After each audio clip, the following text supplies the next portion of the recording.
Olá, pessoal, tudo bem? Vamos chegando. Martina já está com a gente, já vou chamá-la.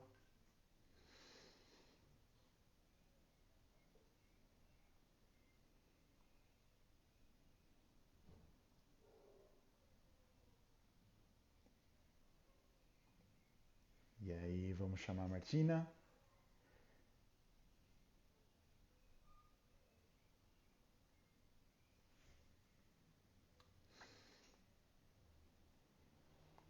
Aqui.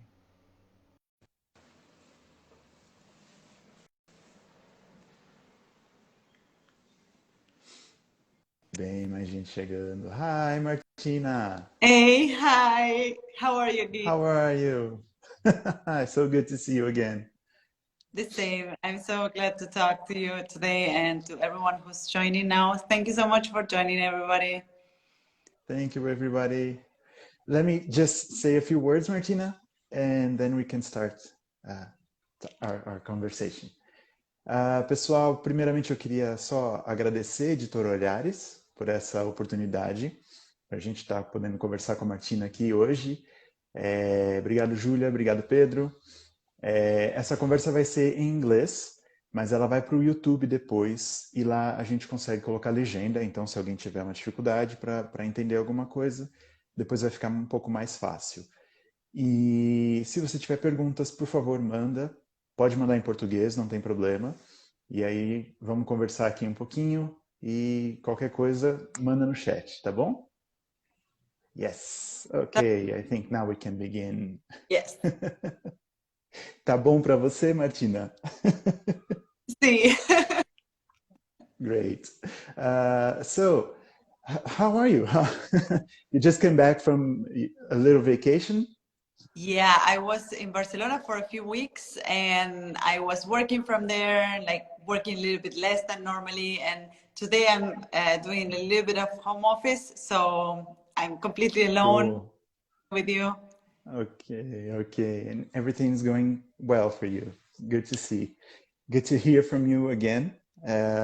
So people are very excited about the book, as always. Your book is always one of the most seeked. People everywhere want to buy your book, want to see your book. They always asking how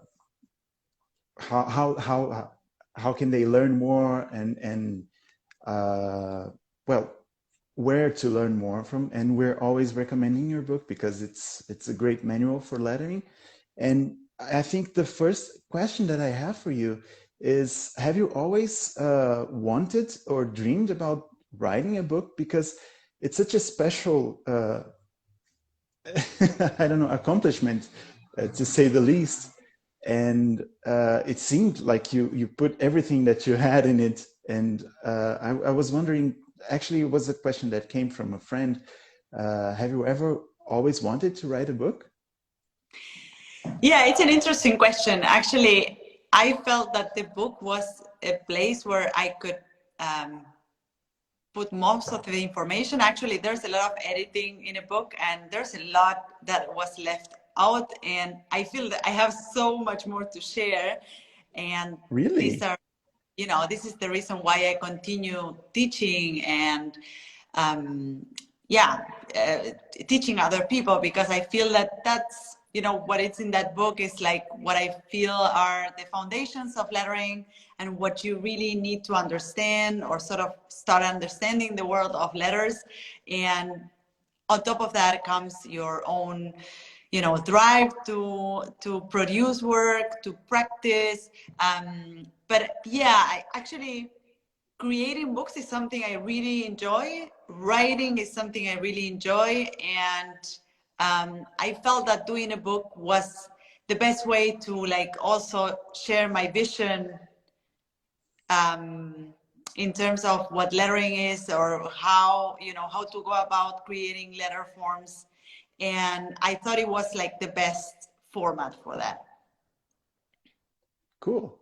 Now that you mentioned that. Perhaps not the easiest. Like I would say that I was talking to my dad yesterday about this. Like, he also writes books in a totally different area, in like public health. He's a public health specialist. And I was talking to him that I'm now in the process of writing a new book. So that will be my third book. And I was saying that, you know, writing a book is such a, or it feels for me, such a chaotic process. You know, it's like in the beginning, you don't know exactly what the thread is, or what, you know, what the topic is. You don't understand exactly what you're going to talk about. You know that you have a lot to share, but you don't know exactly what it is. So I think that it's perhaps not the easiest way to put a vision out there to write a book, but I feel that is, you know, if you like to do it, then, and you can go through the process of standing that chaotic part of the process, then, you know, it's a great accomplishment, as you said. Cool. So a few questions there. Do you think that, how would you compare the process of writing a book with creating a lettering, for example? Do you think it's do you think that creating a lettering is more chaotic, or can it get chaotic, or it's simply just two completely different things? Do you think that maybe being a lettering artist has helped you somehow to write this book? And I mean, except of course, besides the fact that you're writing about lettering. Yeah, I mean, I understand totally what you say. And I think that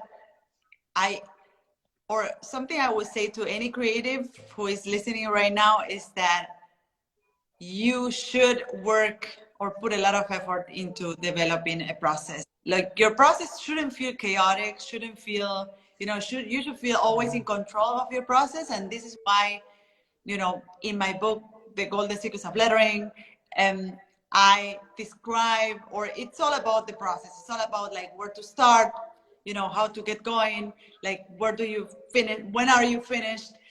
And I think that every creative should know what their process is and should really work towards refining that process, because I think this is where, if you have a process, like the magic happens within. You know? When it comes to creating books, creating books, I wouldn't say is my primary thing. I'm not like a writer. So I am figuring out this process, and this is my third book now, and I feel that now I have more or less a process, or I'm starting to find out what the process to create a book is. When it comes to lettering, I'm totally aware of that, what that process looks like. And I think every creative or every artist should really work towards kind of figuring out that process for themselves. Like, we shouldn't, as artists, we shouldn't be like, oh, I don't know what to do next, or, you know, your process to create shouldn't feel like overwhelming and chaotic. It should feel really like something you're in control of. Perfect. And now I'm curious, could you talk a little bit about your next book? Not so much, actually. I want to keep it. I really want to give it. Okay, no problem. We're already eager to know.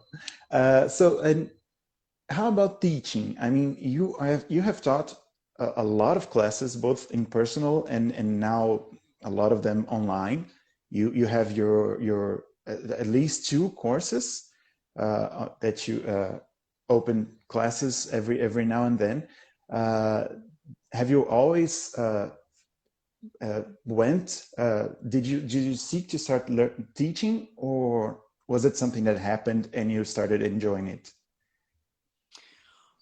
I've been teaching longer than people think I have. I've been teaching. I started teaching when I was 20, so I'm 40 now, and like I started. Teaching was something I always wanted to do, and sometimes I even say, like, I think I learned to do lettering well so that I can teach it. And many of the things I learned, I try to figure them out in a way that I can share that with others. So that, you know, that process is in my head, kind of like trying to figure something out. And once I figure that out, try to figure out ways to share that, or to share that with others. So Definitely, teaching is something that has been constant in my career and in my life. And, you know, as a lettering artist, you know that as in the moment I started my studio in lettering, I started teaching workshops in lettering. So, and this is something I've been doing for forever. Like, yeah. So it is, I would say, something that I enjoy and consciously work towards getting better every day. Nice, nice. I had no idea you've been teaching for so long. Cool. And with writing books, teaching, consulting, and now you're also a podcaster. Do you still consider yourself a lettering artist? How do you define yourself these days? Oh, absolutely. I define myself with all of this stuff. It's interesting because I think, like, as many artists, I have been focusing on my skills for a long time, on my technical skills for a long time. And I've been also hiding myself behind my work. So everything I would share had to do with my work, with the things I did or the art I did. And you know, I am all of those stuff. Like, I am the educator, I am the author, I am the person who will answer your questions over a workshop. I am the person who will inspire you. I'm all of this stuff. And perhaps this hasn't been on the forefront of my kind of like communication or the way I show up for the past years, but it's definitely been there. And I would say that now I allow myself to be more outspoken about all those stuff. You know, like this is me in all of these colors and all of these shapes, and it's just Cool. fine. Like, yeah, I can connect with people in different ways. So through my podcast, through the teaching I do, through my books, and through my art with clients. So I definitely define myself as a lettering artist, author, educator, podcaster, all of this stuff. Well, I'm new with podcasting, but yeah. Yeah, cool. And do you think these wearing all those hats has changed your art in some way? No, I feel that it has made it better. I'm really passionate about typography and the way that I also like holistically work on my skills, like my people skill, my communication skills, my technical skills. And I do this because it's like, you know, my skills to draw letters. I think this has all made me a better artist. And it's something that I discuss often. And for those that are hearing that are also artists and are also like, you know, in the process of getting better at what they do or, you know, putting their work out there, I think that as artists, we should not only focus on creating great work, but also like on all of the things that are around this, like speaking, being good at speaking about our work, studying what we are, you know, the discipline we're working in,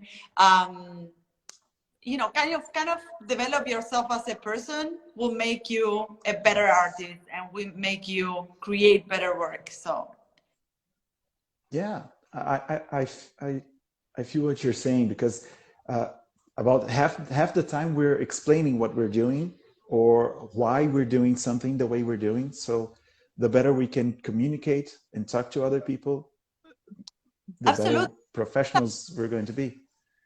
Yeah, I feel that, you know, that we for many years, and I think I wrote that in one of my books. If I look in one of my book, might have said this. Like, I really bought into this idea of like your art should speak for yourself.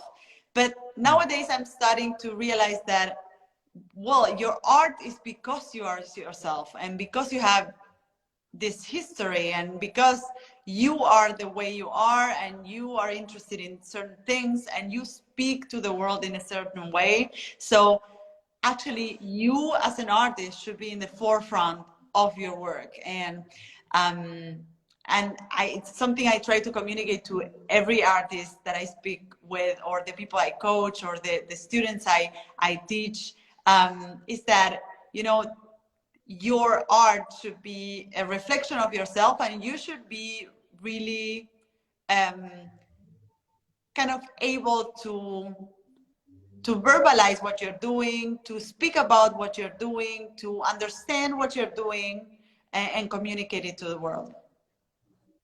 Cool.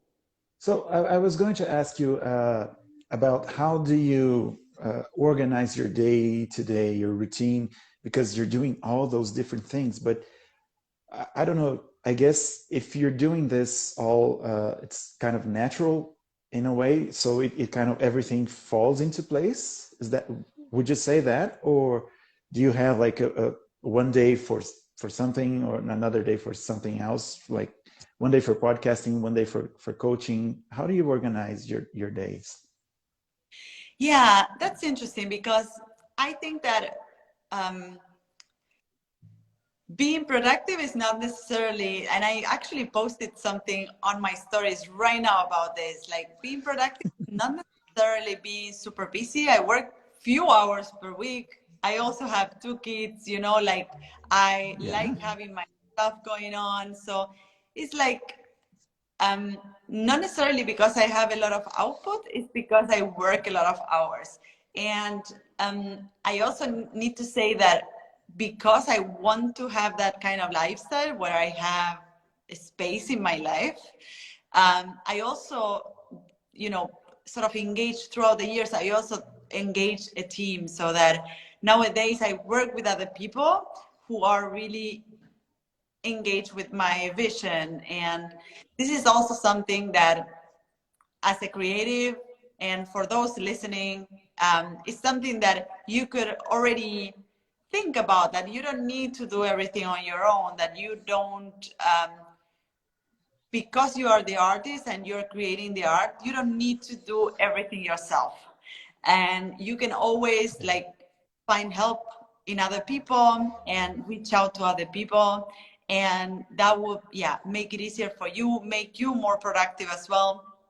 But to answer precisely to your question, my day divides in different things. Like, there's a lot of work that goes into my academy or my courses, and also some of the work goes into client work that we still carry on in the studio. And there's this space also for personal projects, like writing a book or coming up with new content ideas. But I would say that, the biggest message here is that not necessarily because you produce stuff or you produce a lot of stuff, you need to be super busy. It's about like finding that thing you're really good at and like optimizing it and doing more of that. And it's a constant process, right? You're always optimizing your process, right? Yeah, absolutely. And also like understanding why I enjoy more, but also what works better, you know, like I think that we need to sort of, or something we do with my team is that we try to measure our efforts. Like if we do a course that is new, or we do something, but it doesn't really click with the students, we need to get that information as feedback, you know, like, so we try to really be effective in terms of like doing what we like. Or I think a good combination or a good combo is always like identifying what you like, but also reading that feedback from other people and from what other people want from you. And that will always be like a good kind of productive combination, when you do something that you like and people want. Cool. And how do you get that feedback? I mean, for the course, for the academy, I guess it's easier. But how would you get that feedback from clients, for example? Do you have a method for that? Yeah, I guess it's kind of in the client interaction is you're dealing with people, so you're kind of you know, you can actually read that from them. if they are happy with the result. But then also in terms of like success for them, like whether this a certain lettering piece that I did was successful. Of course, I would ask for feedback. You know, many of the things I work on are being launched next year or things like this. Like sometimes I have to wait a year until they are actually on the shelves or in the street. Or so what I would do normally is to try to get in touch then and see how that worked. So see, hey, how were the sales of this book I created the cover for? Or how did that campaign worked? You know, if I did a lettering for an advertising campaign, I think it's interesting, or it's very useful for you as an artist to understand how your work has an impact on your clients' success and financial success as well, you know? So understanding that a cover that I created for a book was really success or helped selling that book gives me a lot of information for the next project. You know, if that client comes to me and they want to have a book cover, I have a different leverage to speak about that project because I already created something that was successful for them. And and my art. And it shows that you're interested in their success as much as in your own success. So you're not just providing a like an artwork and that's it. It's an ongoing conversation with them. Cool. That's interesting. I don't think many people do that. Yeah. So and make a note. I always do like a note in my calendar, so it reminds me to do that. Like reach out to this client for feedback or for Awesome. It's interesting because you have 2 books for now, and you have a book about process, an artistic process and practice, and you also have a book about business and the process of business. And it's clear to me and to everyone else probably, I hope, that it really comes from you. This is your practice. You're always focused on not just the artist part, but also the business part. And I was wondering, how did the business change with the pandemic? Do you think that, because it's still going, right? We're still in this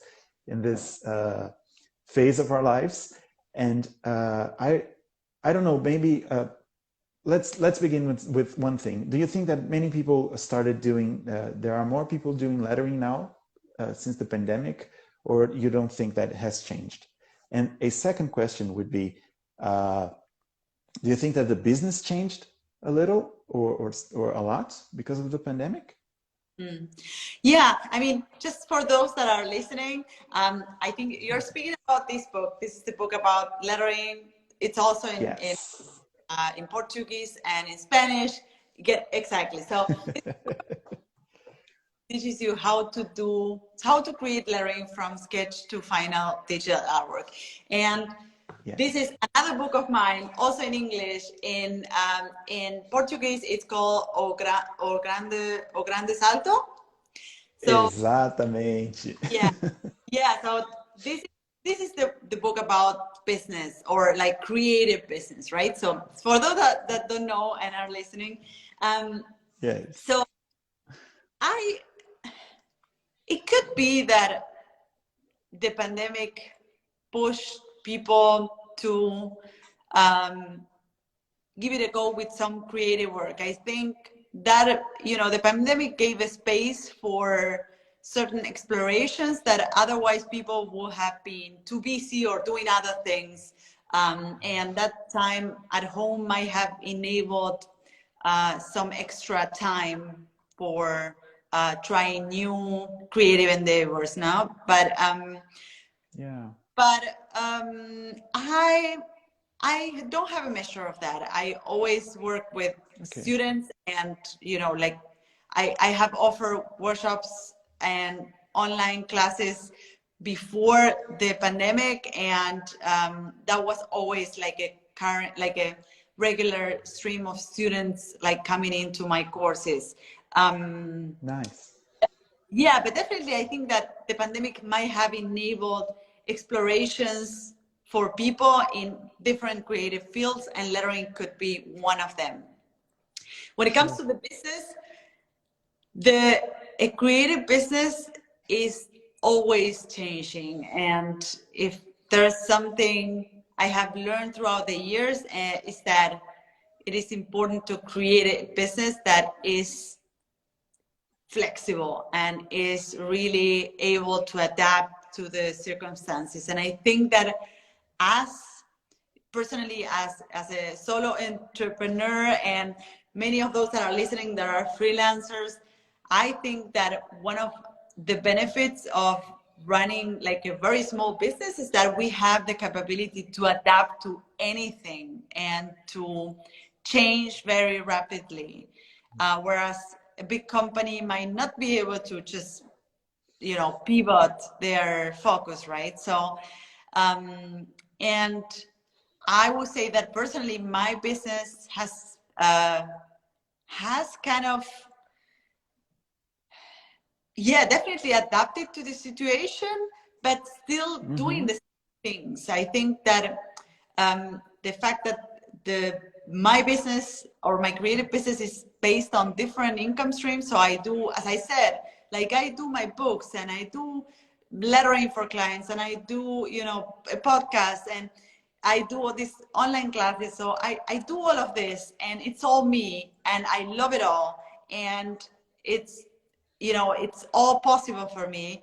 And this enables me also to be more flexible. So when something happens where one of my income streams are, is lower or is not having so much activity, I can focus on other things and make that, optimize that or boost it, right? So I think the pandemic has changed my business in that sense that, it sort of shifted the focus according to the circumstances. And it has been really positive for me as a person as well. Like as a creative, it has allowed me to show other things. As you said, like you have seen that I'm showing like all of these sides of my personality that perhaps before I wasn't showing so much. So Cool. And would you say that today, in these days, we need, everyone should be a content creator, or do we have to create content on social media, for example, as lettering artists or commercial artists in any way? You think that's something that's required of us right now, or not everyone? What is your opinion on that? Yeah, I mean, I'm not sure that this is something we all necessarily need to do. As creatives, you have different ways of showing your talents, and they should be primarily driven by your interests or what you like doing. I think when it comes to, I think you're specifically speaking more about social media, right? And whether we should be sharing stuff about all teaching lettering through our social media accounts or teaching what we know through our social media accounts. I don't think that's necessarily a must. I always say that, when we sort of use social media in a way that we need to be there, we need to gain more followers, we need to share things all the time. But I always ask students and coaches of mine, like, what is your goal with social media? Do you want to like gain more followers? Do you want to find clients? Do you want to teach people? Do you want to, gain students? What is it that you want? And once you understand what you want to achieve with that platform, then you can either decide if you want to create more content or if you just want to share your process so that you can attract more clients. You don't necessarily need to create content if you're not looking for, to develop an audience or to teach down the road about lettering or something like. So I think it will come down to decide first, what do you want to do? What do you want to achieve? And once you decide that, then you can understand where do you need to put your efforts, or in which way you need to present yourself, also through the content you share, through the things you share, so that you attract the people you want to attract. Awesome. So it's not a one-size-fits-all solution for everyone.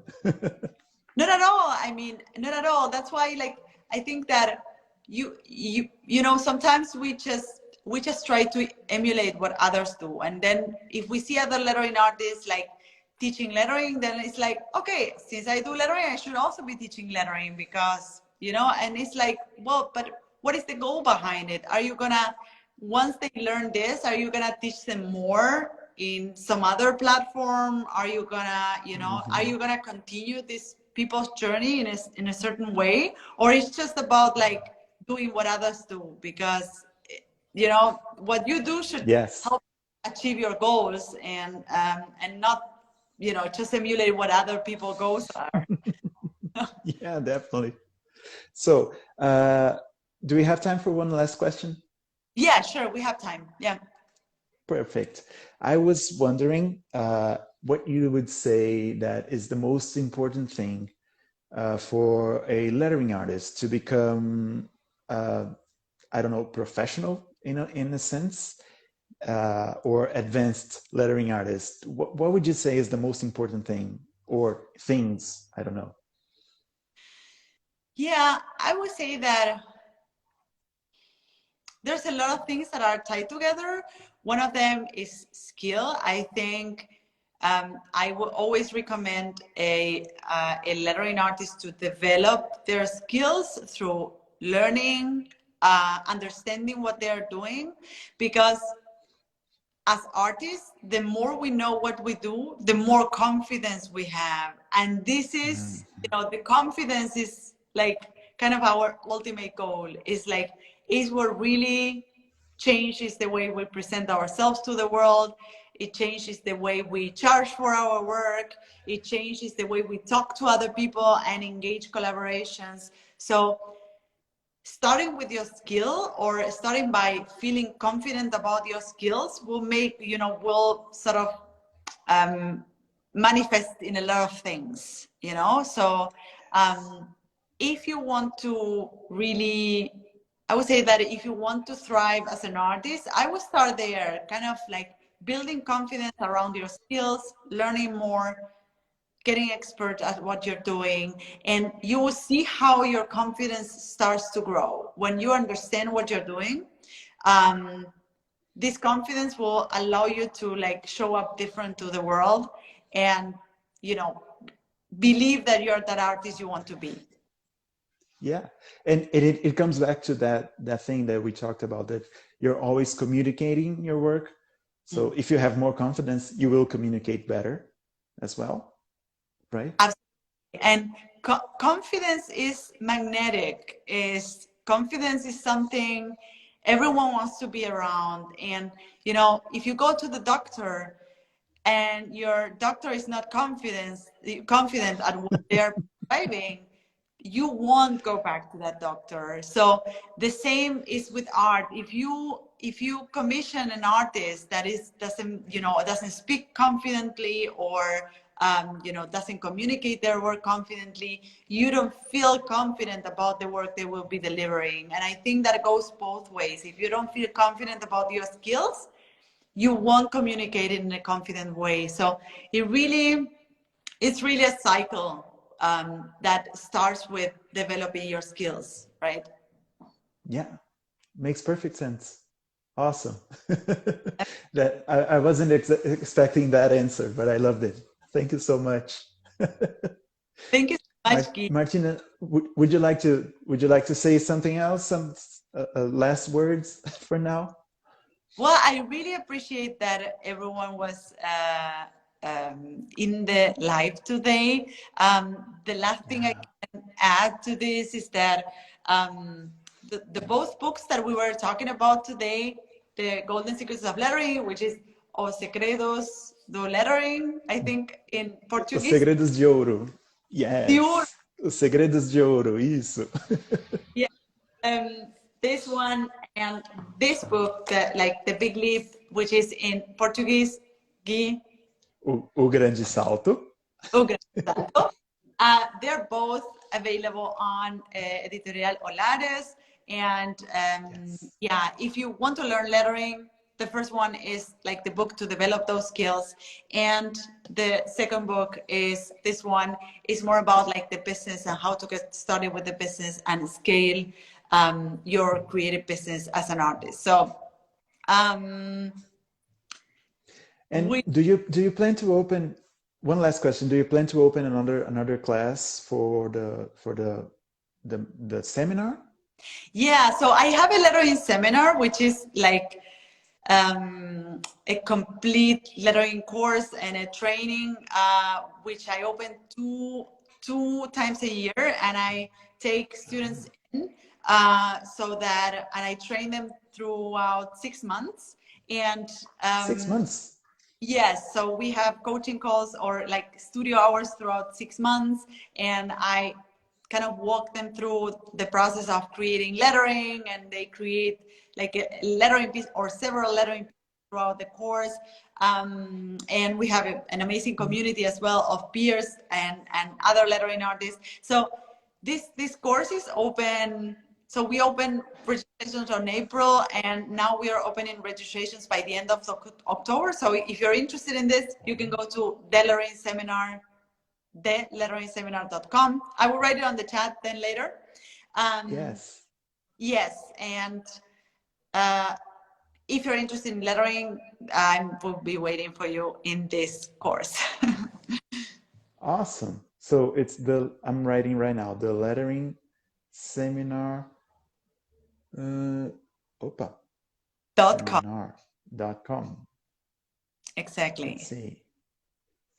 Awesome. Yeah, thank you so much. Yeah.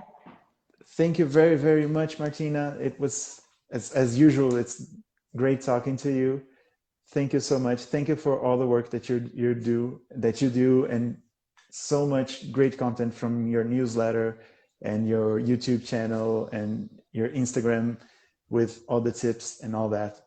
Thank you so much. I'm always learning from you. It's amazing to see how much you've expanded in the last few years. I'm so proud of all the time you have dedicated also to talk to me through these live streams, and I'm looking forward to meet you again in Brazil at some point. I was there in 2000 some years ago teaching some workshops, so I hope I will be able to travel there again. So thank you everyone for joining today's live stream, and see you next time. See you. Obrigado a todo mundo que participou. Essa live vai para o YouTube da editora Olhares, tá bom? Então, muito obrigado e até a próxima. See you later, Martina. Bye bye. Thank you. Bye.